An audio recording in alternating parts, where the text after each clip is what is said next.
All right, counsel, the rebuttal time is set at 5 minutes. Would you like something other than that, or is that okay? 5 minutes is great, Your Honor. Thank you. Good, thank you, sir. You may proceed when you're ready.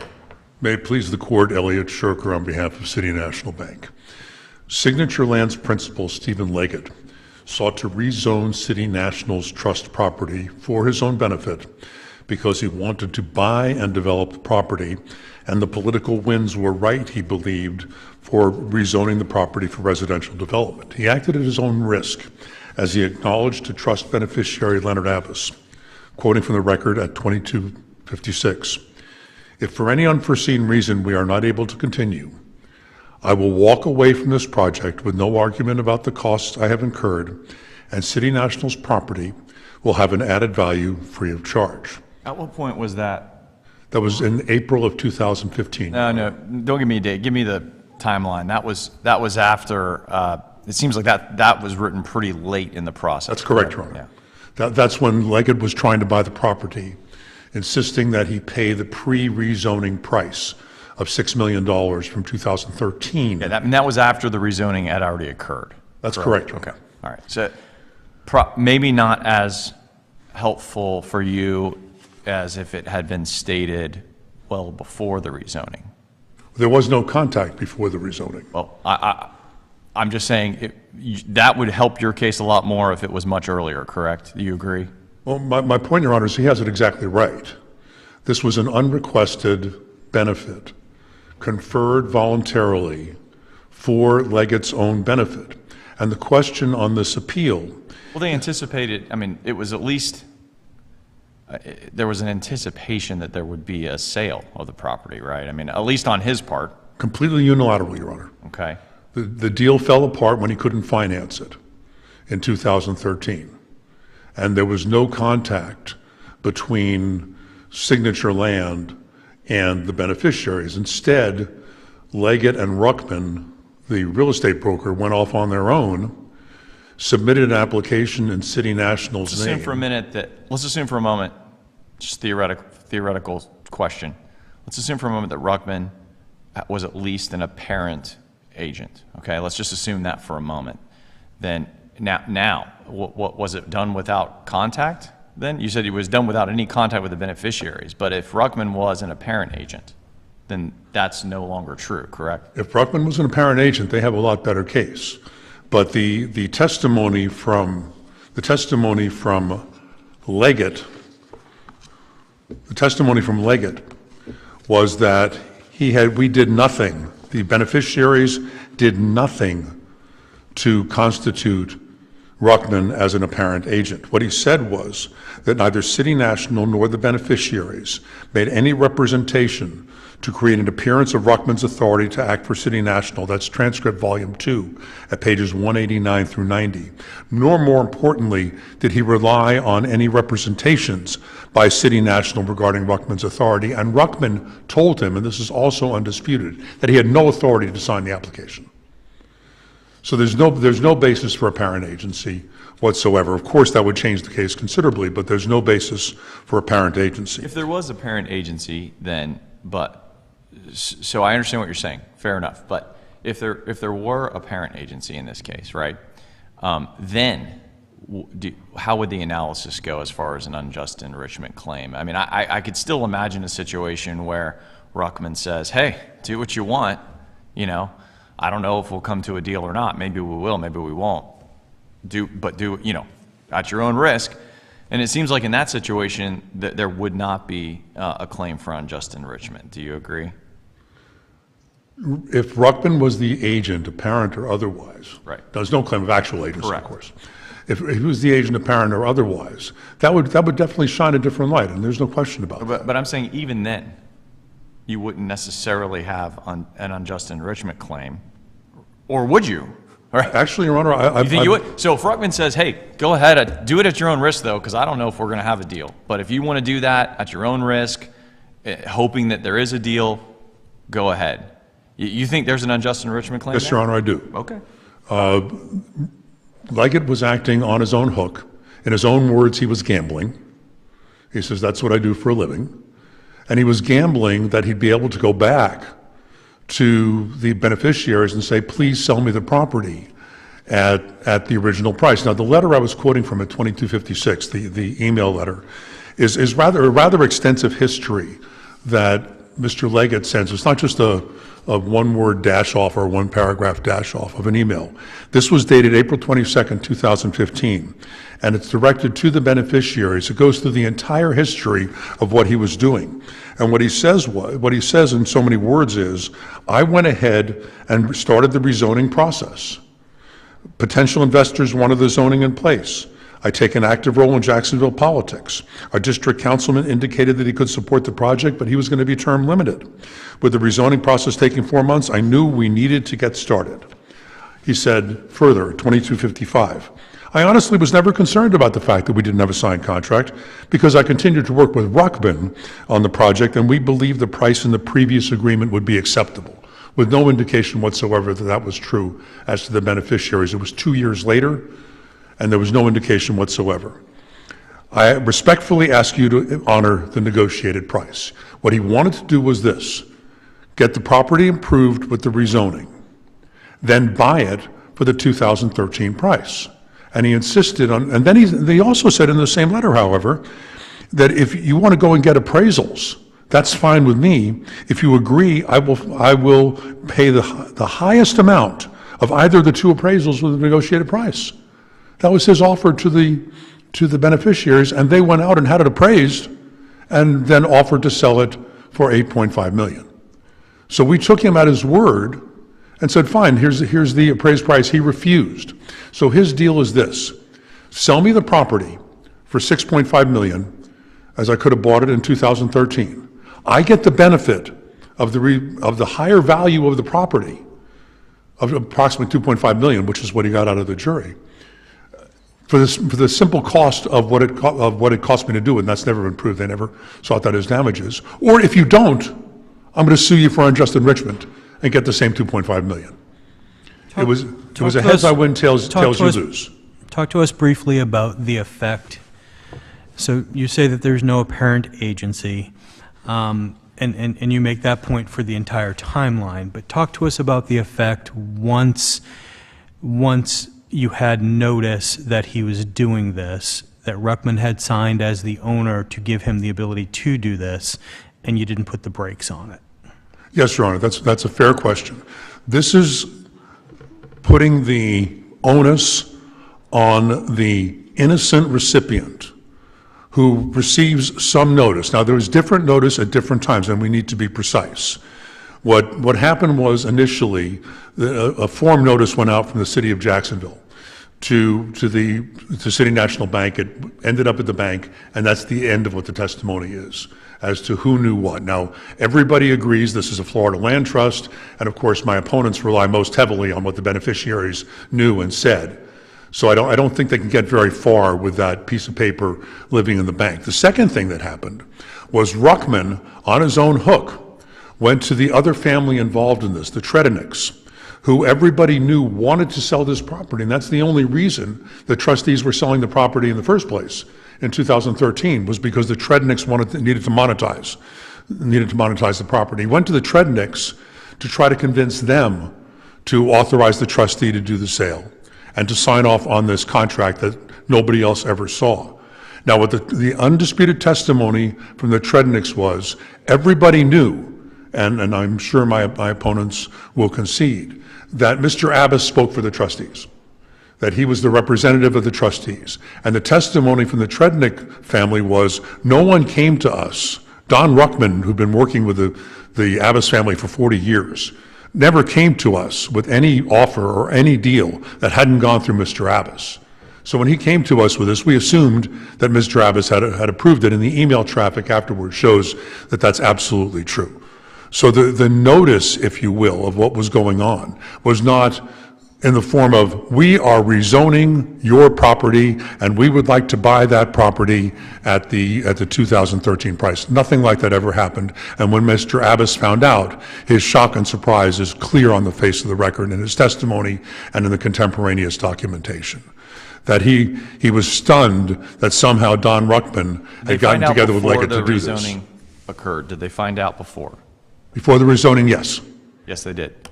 So I guess that's the question, right? What did they do then? That's the second part of the answer to the question. The second part of the answer is there is no authority cited in their brief or anywhere that I can find for the proposition that an innocent recipient of an unsought benefit is required to go into their own pocket, Talking about the appellee's brief? nor in their brief. The appellee doesn't have a burden on appeal, do they? They have to show they're right. There's no authority for the proposition. Don't we presume that the trial court's order is correct? This is a legal question, Your Honor. Okay. Is this unjust, is one who is conferred a supposed benefit unilaterally and voluntarily by an officious intermeddler required to throw themselves in the path, if you will, of the unjust, of the claimant's, of the Did claim? your client accept and retain the benefit? Our client still owns the property, yes, Your Honor. Did your client defend the rezoning? That's correct. Okay.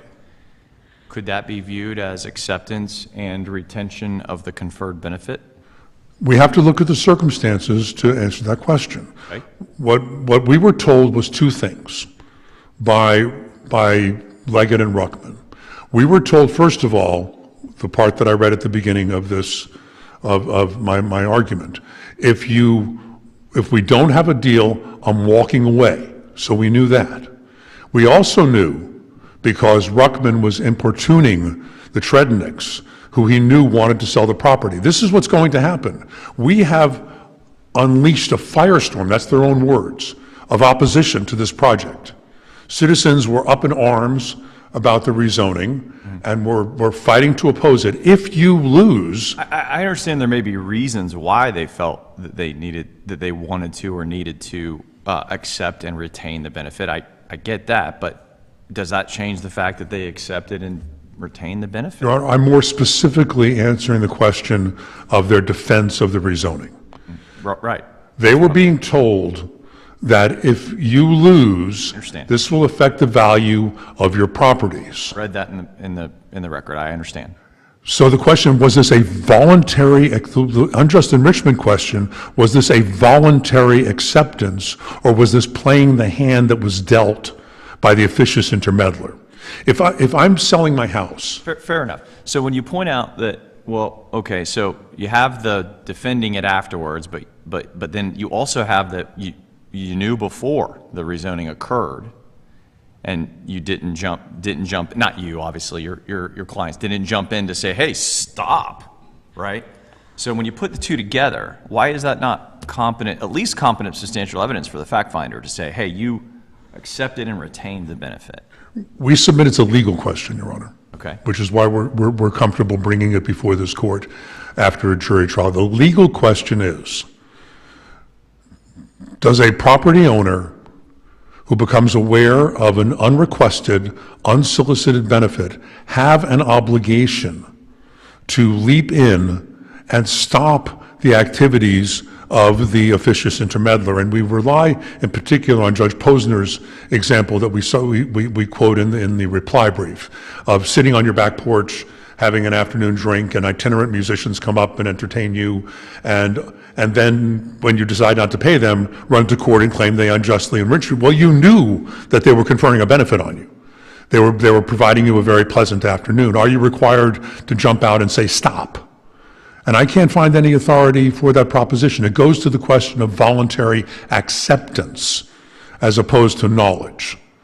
If I'm, as I started to say, if I'm selling my house and someone who wants to buy my house while I'm out of town plants a bunch of very valuable trees on the property and then says, I'll buy your house at the asking price, but I'm not going to pay you for the increased value that I just conferred. And I say, no, I don't want to do that. I'll sell it to you for the increased value, but I'm not going to sell it at the value that it was before you voluntarily conferred this benefit on me.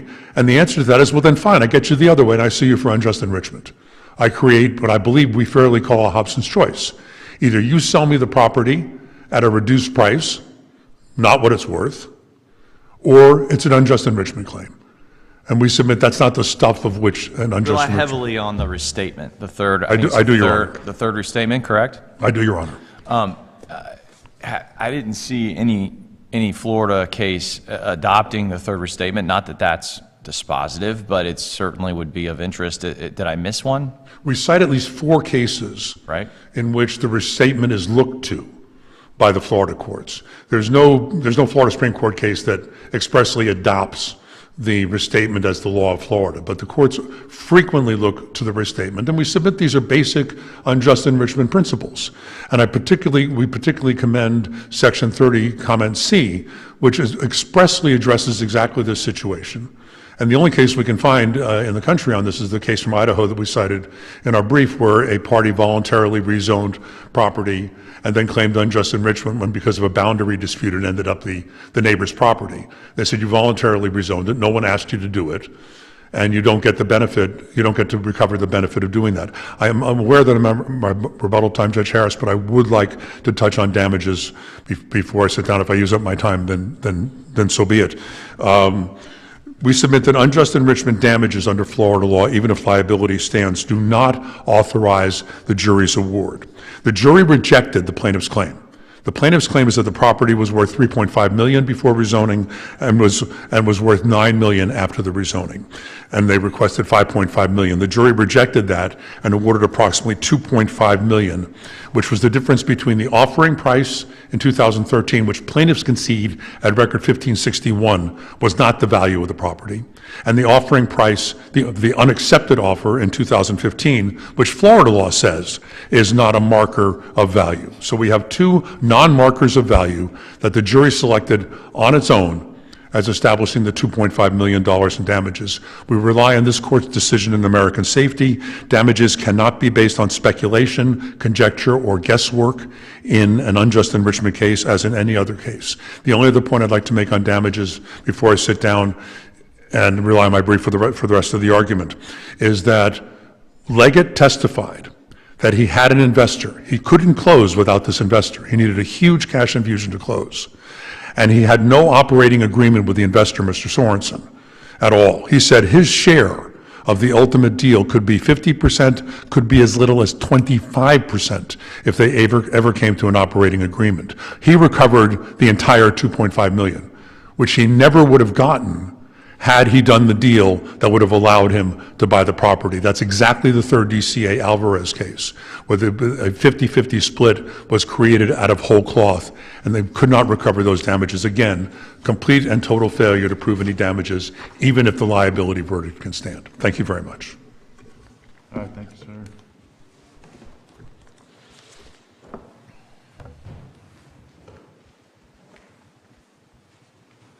All right, sir, you'll have 20 minutes for your argument, which will include any issues raised in your cross appeal as well, okay?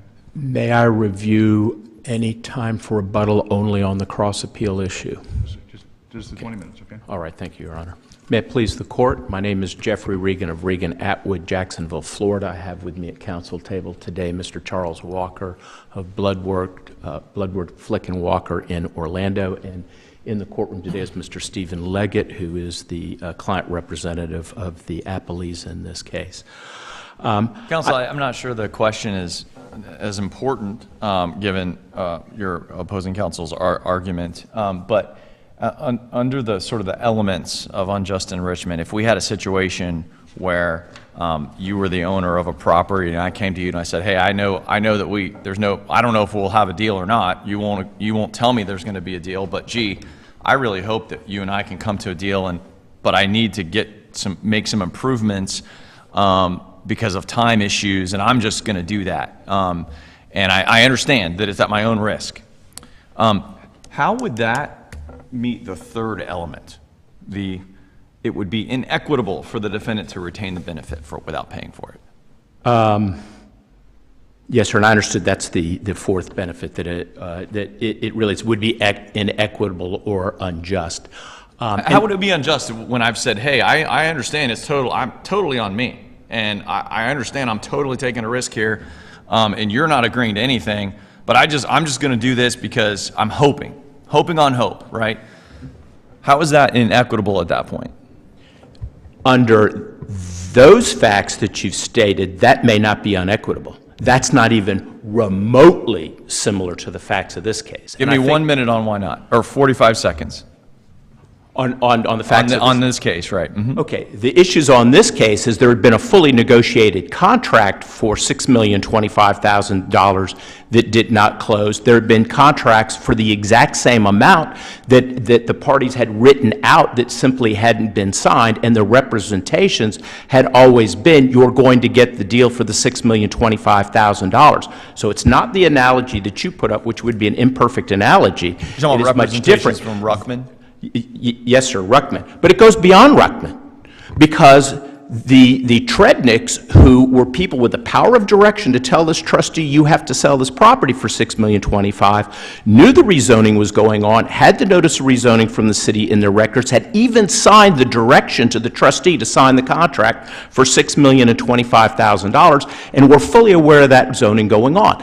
They complain, all of their arguments is the jury should have come up with a different decision. What they have to establish is, as a matter of law, all of those facts were irrelevant for the jury, and that they shouldn't have been concerned. Trednick knew that. Similarly, the person with the power of direction, Mr. Abbas, knew about it before the rezoning came down, and he knew about the contract. It's undisputed in the record that Mr. Ruckman sent him the full zoning application with all the pricing. He laid it down all before the zoning was done. Mr. Abbas, who is active with the University of Miami, received an email from a professor at University of Miami saying, I'm forwarding an email from another person to you because you may not know what's going on with your land in Jacksonville. There is going to be, it was a preliminary hearing, but a preliminary hearing tonight. He wants to talk to you to make sure you know what's going on. What did Mr. Abbas do at that particular point in time? He was charged with all knowledge. The expectation was $6,025,000.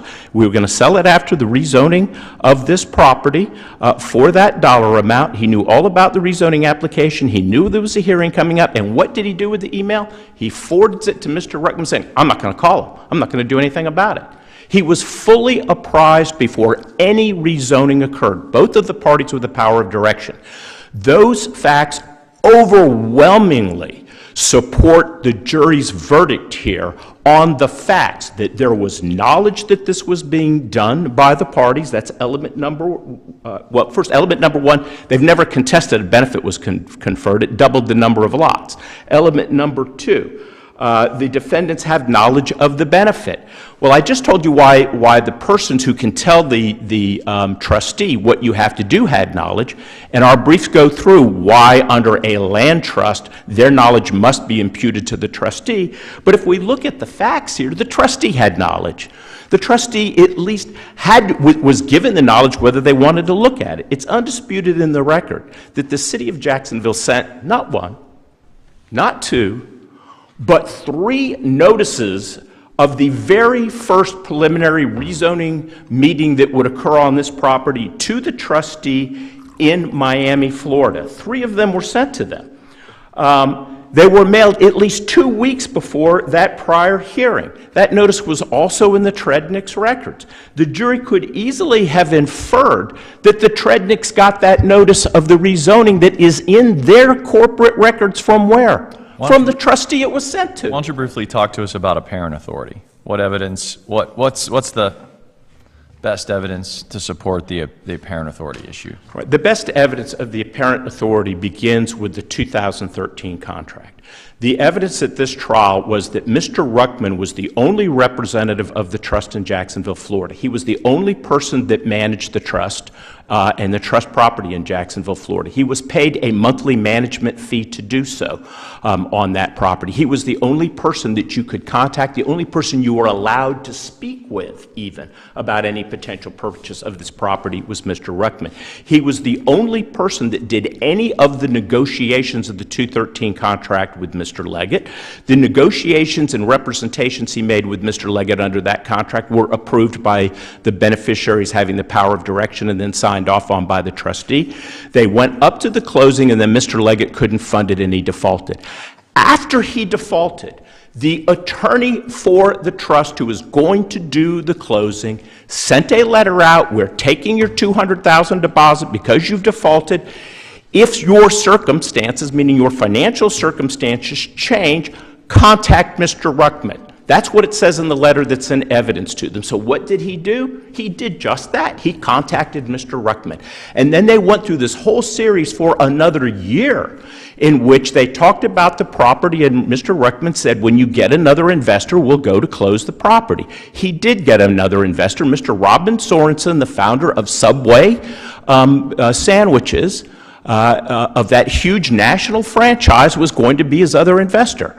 And he also determined that the city council was going to change, and the councilman who supported this rezoning was going to be getting term limited out. So we said, why don't we do it now? Mr. Ruckman said it's a great idea, so they went forward to it.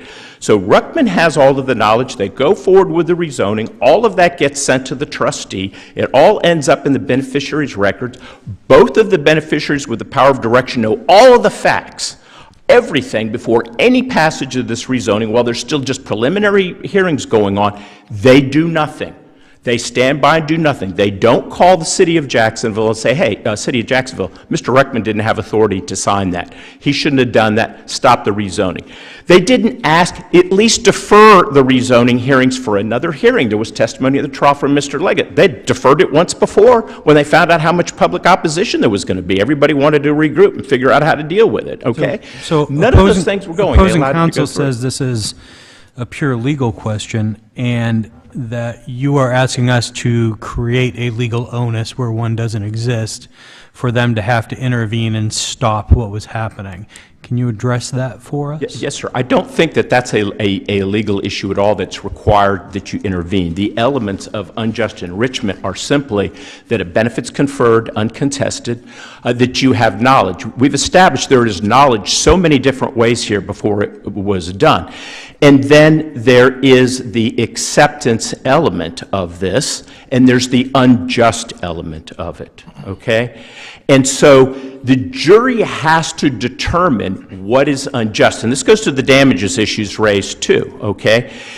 The jury has a factual decision to say, was it unjust that they didn't contact them or not? Is it unjust that did they have enough time or not? Those are all issues for the jury. They're asking this court to fundamentally rewrite decades of unjust enrichment law, of common law that's existed in this state. I don't believe that that's appropriate at all. This is fundamentally a jury issue, and that's what it comes down to. They knew about it, they took advantage of it. And it goes on the damages side, because I want to address the damages with respect to that issue and saying, well, there was no damages on it. They actually requested a fifth element. These are standard Supreme Court approved jury instructions on unjust enrichment that were used in this case. They convinced the trial court to add, in essence, a fifth element, which is you have to take into consideration the expectations of the plaintiff in this case. What did they really expect, okay? In the analogy you gave that you just volunteered to do it, you don't expect to get anything. Oh, you just go to somebody's property, you improve it, saying, I'm just going to do this, I don't know if you'll agree with it or not. There was an expectation here. There was an expectation here, I am going to actually buy this property.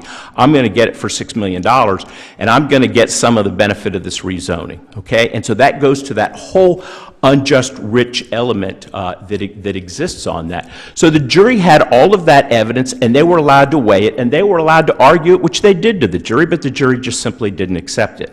So what I would say, Your Honor, is that what they're requesting this court to do is just fundamentally change the law. There is no basis to do that. It's in the elements. Did you accept the benefit? And even if you accept the benefit, the jury doesn't have to give you that increased benefit. They can say, under all the facts and circumstances, we don't think it's just that you get it.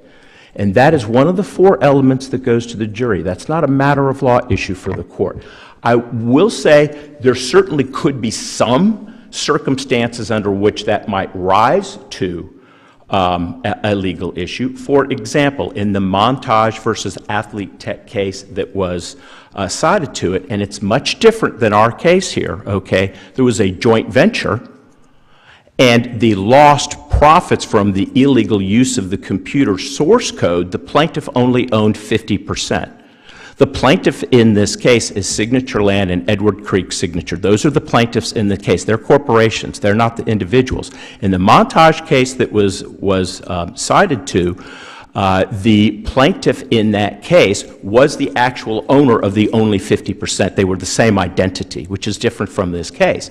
And the court very correctly in that case said, under the facts and circumstances of that particular case, it's not unjust.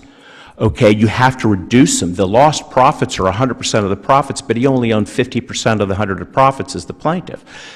That makes sense. But the court followed the same law that has existed for decades in this state. That is a jury issue. It goes to the jury. And it comes down to the unjust argument. So what they want you to do is to take away from the jury whether or not the enrichment is unjust. And touching on the damages issue for that, okay, and they're arguing that where do you come up with $2,475,000? Well, that's a determination with mathematical exactness, and the jury hit it right dead on. When they asked for the instruction that the jury should consider the expectations of the plaintiffs, that is simply a supplement to the fourth element. Is it unjust? Consider their expectations when you determine that the increased value to the owner becomes unjust. They argued throughout the case the $6,025,000 should have been set as a floor. Well, guess what? The jury agreed with them. Okay, and they set that as their floor. The prior purchase price of $6,025,000 is the floor. Now, damages in unjust enrichment, unless it's unjust or unfair under the fourth element, and the jury will let you know that, is measured from the perspective of the increase in value to the owner. And Ron Moody testified the increase in this value was $3.5 million up to $9 million. It's $5.5 million. Which obviously showed that the plaintiffs were going to be overpaying for this property at $6,025,000, which the jury accepted as the floor, and that the value was $9. But it's to the perspective of the owner. It's from their perspective the damages. And so, in doing that, the jury has to come back and say, well, it may be $5.5 million, but he was going to overpay for some of the property and take the risk of some of the rezoning in it apparently already. Okay, and we're not going to say that it should be between $6,025,000 and $9 million, because what did the owner tell us? The owner on April 15, 2025, sent a letter saying, we will sell you the property for $8.5 million. That's $2,475,000, the exact jury's verdict difference. That doesn't establish the value, does it? That does not establish the value in terms of a market value, Your Honor, correct. What that establishes is evidence of the increase in the value to the owner, which is the perspective from which you must measure the damages under the case law, unless it's unjust. And so you make all the arguments that have been made today. So you make all the arguments that were made at trial. To the owner, when you say value to the owner, you interpret that as sort of a subjective, the owner sees this value. You don't read that as the market value has increased. That is correct. The market value is certainly relevant, Your Honor, because it can establish in a marketplace, perhaps what the maximum amount of the damages could be. But the fourth element is that the benefit conferred is unjust. The jury has to take into consideration all sorts of things. And in this particular case, knowing he was going to pay $6,025,000, they didn't have to, they say, well, then it's not unjust. He was going to overpay, so that'll be his floor. So when they come back and say, we'll take $8.5 million, well, they didn't have to accept the appraisers that it should be the difference between $9 and $6,025,000. They could take the $8.5 because that's what the owner felt the increase based on the rezoning. That's not disputed. That price was based on this rezoning benefit, according to the testimony of the trustees' representatives at trial. Okay, so they could do that. Interestingly, what is in that letter from April 25? The benefit to the owner of that property increased to them because they thought the property was worth $6,025,000 when the appraiser said it wasn't even worth $4 million before the rezoning. Okay, but they thought it was worth much more. But that was the increase in value, the $2,475,000. With the potential of a zoning appeal still in place. What they said is the value is $8.5. That's what you have to pay us, and you're going to assume an appeal. You're going to assume any appeal or intervene in any appeal if that's what you want to do. If you're calculating damages based from the perspective of the owner's gain and not what the the not what you're out in this case. How That is how do you correct. justify prejudgment interest? How do I, well, that was the next thing I was going to segue into. Under the Bosa versus Musa holding cases, which just reiterated any number of prior Florida Supreme Court cases in this. In fact, if you go through the Bosa case and then look at all the history, it takes it all the way back to the late 1800s, that the Florida Supreme Court, Florida Supreme Court has awarded prejudgment interest in contract cases or cases in the nature of contract or business disputes for over 100 years in this particular state. It is to, as the court explains in Bosa, Florida is a loss theory state. This is not meant to be punitive. This is not something where an award of prejudgment interest would be a windfall to the plaintiff. They use the term, he had no out-of-pocket expenses here. And obviously the case law uses as a shorthand phrase, you're entitled to prejudgment interest on your out-of-pocket expenses. But in Bosa, the Supreme Court goes further than that.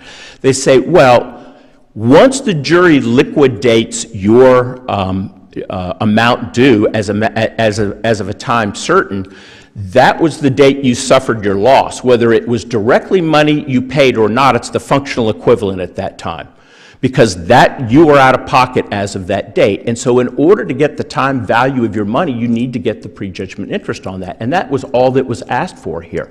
It was 7 years between April of 2015, when they said now the price is $8.5 million, which clearly signals we've accepted the benefit.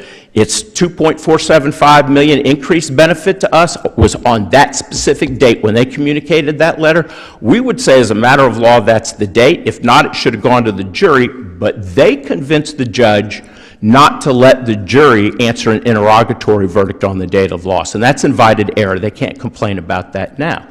So what is fair to Mr. Leggett, Mr. Leggett's companies, of his two companies out there, is to give him the time value of the money.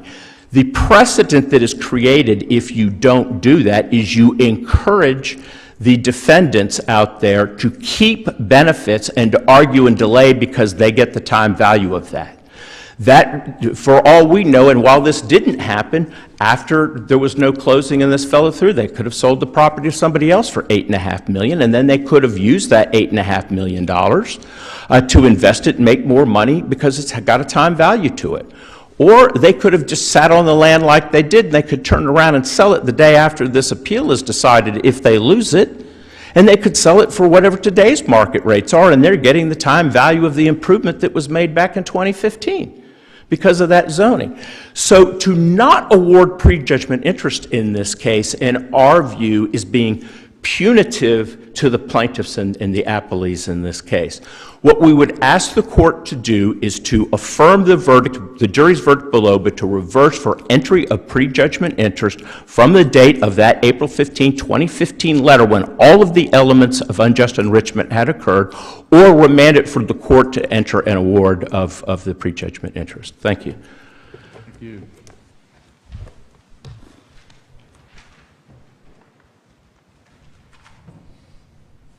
All right, 2 minutes 20. Thank you, Your Honor. Had we sold the property for $6 million as Leggett demanded, he would have received the benefit of the increased value of the property for essentially the cost of obtaining the rezoning. When we didn't sell him the property for $6 million, he recovered the same amount from the jury. That doesn't sound like unjust enrichment. The principle upon which we rely is in Section 30, Comment C of the restatement, if I might. If benefits were conferred before a promise of counterperformance, and you can listen to my opponent's argument, there never was a promise of counterperformance, had been obtained in the context of a prospective exchange that the recipient was still free to reject, the result is a form of uncompensated enrichment that is neither unjust nor unjustified. That's exactly what happened here. There was no promise of counterperformance. Signature went and attempted to rezone the property on its own hook for its own benefit. Very briefly on damages, you heard no response in my opponent's argument to our reliance on the 3rd DCA Alvarez decision and the proposition that Leggett couldn't close without a huge cash infusion, and if he'd gotten that huge cash infusion, his share of it could have been as little as 25%, yet he recovered the entire value that the jury awarded. On prejudgment interest, there's no out-of-pocket loss. There's no loss at all. What was awarded by the jury was the supposed benefit, and they can't really have it both ways. They claim they conferred a benefit, and they're entitled to recover the amount of that benefit as determined by the jury, and yet want a date of unknown provenance to calculate prejudgment interest. There's neither a loss nor a fixed date. There's no invited error here. The trial court was entirely correct, and I'll note the cross appeal does not argue that the trial court was wrong in not instructing the jury to fix a date of loss, and the reason is there was no date of loss to be fixed and no basis for an award of prejudgment interest. Thank you. All right, thank you both very much for a very well-briefed and well-argued appeal. It's time the court stands in recess. All right.